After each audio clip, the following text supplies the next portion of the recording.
the big pivot, of course, is when Putin came in as a president, completely accidental president. There was no groundswell of support for his ideology. I think that's a myth that he's propagated very effectively for 25 years. And then I met Putin in 1991. So I've followed his career for a long time. I dealt with him for 5 years in negotiations in the government.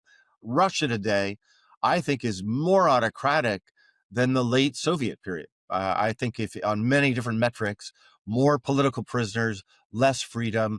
He's assassinated two of his major political opponents, Boris Nemtsov and Alexei Navalny. That's different, absurd, of course, different than the Gorbachev era, but even the late Brezhnev era, I think, was freer. That's the biggest change internally. Now, the external piece also evolves. You know, he came in initially wanting to be friends with the West. He wants you to forget that when he was in London in 2000, he said Russia should join NATO. Now there's all this mythology that this whole war was about NATO expansion. He wanted to expand it to the Ural Mountains, by the way. People forget that. That was his view. But what happened was not NATO expansion threatening Russia. NATO's never invaded Russia or the Soviet Union, never will. It was democratic expansion that threatened Putin, and was first in Ukraine in 2014, the Revolution of Dignity. And when he couldn't stop that through invasion, then he had to go into full-scale invasion. What scares him the most is a Slavic nation, which he claims is no different from Russia. Remember, he makes that argument. Ukrainians are just Russians with accents. But if they're practicing democracy, that undermines his arguments for his legitimacy at home.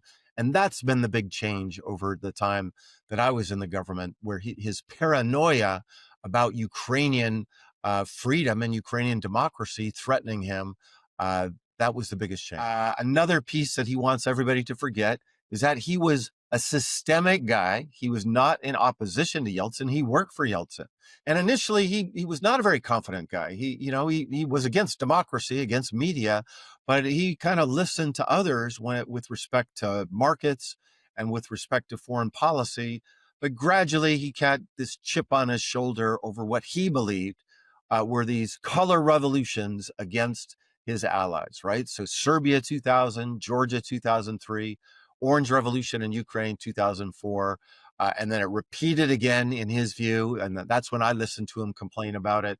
The Arab Spring in 2011, mobilization against his own country, his own regime in 2011, and then Ukraine again in 2014. And in his view, that was the West, the deep state, CIA, supporting revolutionary movements against his allies and ultimately against him. And I want to be clear, to the best of my knowledge, we were not involved in fomenting revolution against Mubarak in Egypt. He was our ally. We did not have a plan to overthrow Putin. That's the charge leveled against me, by the way, that I was sent by Obama to foment revolution against Putin. To this day, those memes are still floating out there. But that's the way he perceives the world, and that's when he became anti-democratic, anti-European. And then over time, he's become just more conservative. So paranoia with conservative values and thinking of the West as just being decadent and anti what he considers Russian, Orthodox values.